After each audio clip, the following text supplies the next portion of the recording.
महात्मा बुद्ध के व्यवहारिक उपदेश। जो अपने को दमन नहीं कर सकता वो दूसरों को वश में नहीं रख सकता। मनुष्य को अन्य से सहायता नहीं मिल सकती, अपने ही किए से काम चलता है। मनुष्य को अपना कर्तव्य स्वयं पालना चाहिए। पवित्रता और मलिनता मन की है, कौन किसको शुद्ध कर सकता है। मनुष्य को बिना कुछ पाए हुए भी आनंद से रहना चाहिए। राग के समान कोई आग नहीं है, द्वेष के समान कोई हराने वाला पासा नहीं है, शरीर के समान कोई दुख नहीं, शांति के समान कोई सुख नहीं। आरोग्य परम लाभ है, संतोष परम धन है, विश्वासी पुरुष ही परम बंधु है, निर्वाण ही परम सुख है। धर्मात्मा वही है जो धर्म अधर्म का निश्चय कर सके। वो पंडित नहीं जो बहुत बोले। क्षमाशील, बैर रहित और अभय पुरुष ही पंडित है। बाल पकने से कोई बड़ा नहीं होता। बड़ा वही है जो सत्य, अहिंसा, संयम, दम आदि का अवलंबन करे। सिर मुड़ाने से कोई श्रमण यानी सन्यासी नहीं होता। श्रमण वही है जो पाप रहित है। आलसी, समय पर न उठने वाले तथा निर्बल संकल्प वाले को प्रज्ञा यानी ज्ञान की प्राप्ति कभी नहीं होती। शुद्धि के लिए 3 मार्ग हैं: काया, वाणी और मन की रक्षा करना। परम सत्य को जानो। आधुनिक वैज्ञानिक आविष्कारों की बुराइयों से दीन दशा को प्राप्त मानव समुदाय के उद्धार का यदि कोई उपाय है तो वह प्रकृति की शरण ही है। हमें प्राकृतिक चिंतन और प्राकृतिक जीवन में लगना होगा। हमें अपने पूर्वजों से प्राप्त सादा जीवन, उच्च विचार वाले नियम को अनुभव करना होगा। सादा वस्त्र पहनो, प्रतिदिन भ्रमण करो, सिनेमा और उपन्यास अध्ययन का परित्याग करो, सादा भोजन करो, परिश्रमी जीवन का महत्व समझो और उसे अपनाओ। अपनी इंद्रियों को वश में लाओ, जीवन में सद्गुणों का विकास करो, कीर्तन करो, उस प्रभु को प्रत्येक स्थान पर विराजमान होता हुआ अनुभव करो।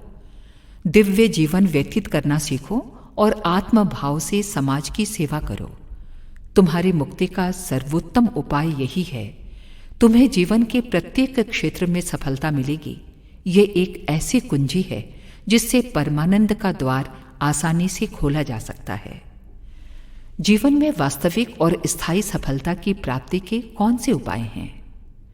कथने से करने कठिन है। अपने व्याख्यान के 20वें अंश के समान बनना भी कठिन है। सिद्धांतों के ढेर से लाभ क्या यदि उसको जीवन में क्रियात्मक रूप न दिया। सिद्धांतों के ढेर में से अभ्यास का एक तोला भी महत्व का है। इस लोक और परलोक के लिए क्रियाशील या कर्मयोगी बनो, तभी भौतिक और आध्यात्मिक सफलताएं तुम्हारी चेरी बने। सुख दुख का आधार ज्ञान। संसार में जितना भी दुख, क्लेश, कलह, रोग, शोक, भय, दैन्य, दारिद्र्य फैला हुआ है, उसका मूल कारण अज्ञान है। मनुष्य के हाड़ मांस के शरीर में अन्य वस्तुएं पशुओं से भी घटिया हैं। उसकी एक ही विशेषता है और उसी के आधार पर वो विश्व का मुकुटमणि बना हुआ है, वो है ज्ञान। इसी ज्ञान शक्ति के शुद्ध अशुद्ध होने पर जीवन के भले बुरे, सुखी दुखी होने की आधारशिला निर्भर करती है। स्वर्ग और नरक कोई स्थान विशेष नहीं है, वरन मन की 2 वृत्तियां हैं। दुर्भाग्ययुक्त मस्तिष्क सदा ईर्ष्या, द्वेष, चिंता, भय, शोक, दीनता और परेशानी में डूबा रहता है, जबकि सद्भावना को अपने स्वभाव में समुचित स्थान देने वाला व्यक्ति अपने चारों ओर प्रसन्नता, आत्मीयता, स्नेह, शिष्टाचार, सहयोग, उदारता का वातावरण देखता है और सुखी तथा संतुष्ट रहता है। यही स्वर्ग नरक है। कुविचारों का फल कुकर्म और कुकर्मों का परिणाम दुख, यही नरक का मार्ग है। सद्विचारों के फलस्वरूप सत्कार्य और सत्कर्मों का परिणाम सुख, यही स्वर्ग का सोपान है। स्वर्ग और नरक दोनों ही अपनी मुट्ठी में हैं, उन्हें कोई दूसरा देता नहीं, वरन हम स्वयं ही अपने लिए जिसे चाहते हैं चुन लेते हैं। जिनमें आत्मिक विवेक की समुचित मात्रा नहीं है, ऐसे धनी लोग तो गरीब लोगों से भी अधिक चिंतित और परेशान रहते हैं। मनोभूमि को ऊंची रखने वाले त्यागी लोग वस्तुओं का अभाव होते हुए भी स्वर्गीय शक्ति का रसास्वादन करते हैं। आध्यात्मिक साधना का मार्ग। भौतिक क्षेत्र का ध्येय एक ऐसा पदार्थ है जिसका काल की दृष्टि से आदि और अंत होता है और जिसका उद्देश्य किसी अन्य वस्तु को प्राप्त करना होता है।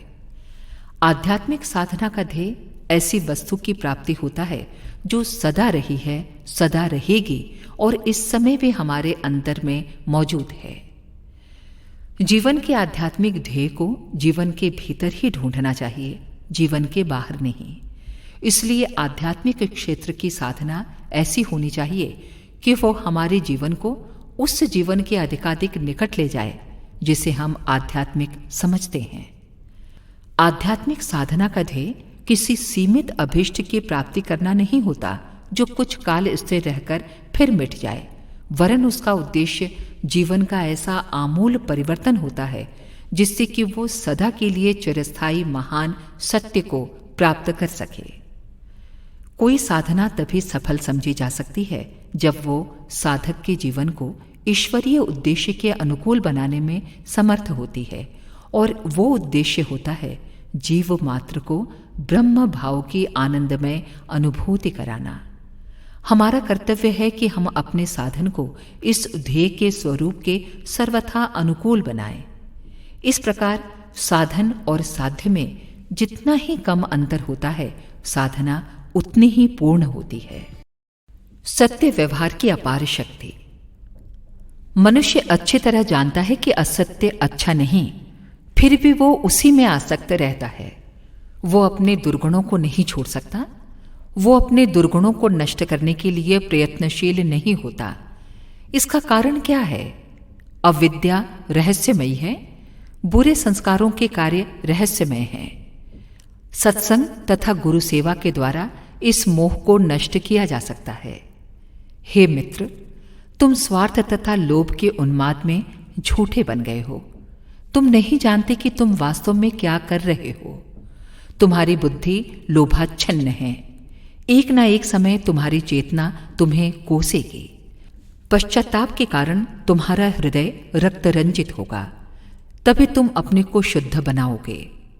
जप करो, भगवान का कीर्तन करो, उपवास रखो, अच्छे कर्म करो, गरीबों तथा बीमारों की सेवा करो और इस प्रकार अपने को शुद्ध बनाओ। तुम में सच्चाई आएगी। सच्चाई से तुम मुक्ति, शांति तथा पूर्णता प्राप्त करोगे। हृदय की विशालता, सरलता, नम्रता, निर्दोषता, क्षमा, शुद्धता, स्थिरता, आत्मसंयम, अभय, अक्रोध, मन शांति, अलोभ, मधुरता, लज्जा, धैर्य, अद्वेष, निरअभिमानिता इत्यादि सद्गुण सच्चाई से पूर्णतः संबंधित हैं। पाखंड, उद्दंडता, अभिमान, क्रोध, कटुता, अज्ञान, धोखेबाजी, कूटनीति, मिथ्याचरण, धूर्तता, संकीर्णता, क्षुद्रता, ये सब झूठेपन से संबंधित हैं। अतः सद्गुणों को विकसित करो।